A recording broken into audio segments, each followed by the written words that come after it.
சீமான் அவர்களே, நேற்று ஒரு பேச்சு பேசுகிறீங்க, இன்றைக்கி ஒரு பேச்சு பேசுகிறீங்க. சுயரத்தம்மன் அடையும்போது தம்பிக்கு நான் துணையாக நிற்பேன், தம்பி மேலே என்ன தவறு இல்லை, போலீஸ் பாதுகாப்பு சரியில்லை, அரசாங்கம் இதை குற்றம் சொல்லிட்டு இன்றைக்கி விஜய் அண்ணா துயர சம்பத்துக்கு வருத்தம் தெரிவித்தா அவர் வசனம் எழுதி கொடுத்ததை படிக்கிறாரு, அவர் கொஞ்சம் கூட வருத்தமே இல்லை, அவர் ஜாலியாக தான் இருக்கார் அப்படின்னு சொல்லி மாற்றி மாற்றி பேசுகிறீங்க. உங்களை என்ன சொல்கிறதுன்னே தெரியல.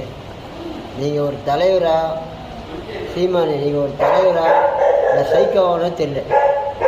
அடுத்து திருமாவளவனா ஒரு நல்ல தலைவர் நினச்சேன்.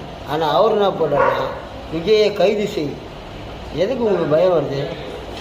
ஏன் பயம் வருதுன்னா, இன்றைக்கு விஜய் போகிற பிரச்சாரத்துக்கு எல்லாம் இளைஞர்கள், இளைய தலைமுறை, புதிய வாக்காளர்கள், படைப்படையாக முப்படை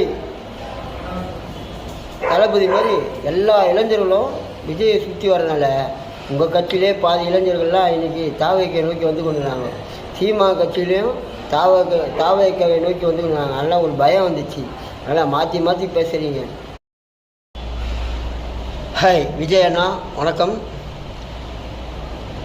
நீங்கள் பல தூரத்தில் இருக்கிறீங்க, கவலைப்படாதீங்க. நீதிமன்றம் சொன்னதை பற்றி நீங்கள் கவலைப்பட தேவையில்லை.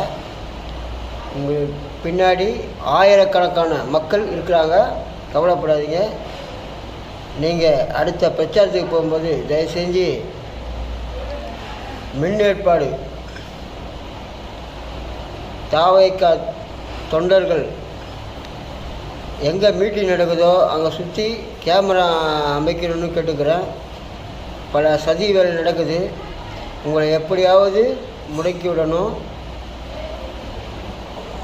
அப்படின்னு பல அரசியல் கட்சி தலைவர்கள் நினைக்கிறாங்க, தமிழக அரசு நினைக்குது. அதனால் நீங்கள் பாதுகாப்பாக இருக்கணும்.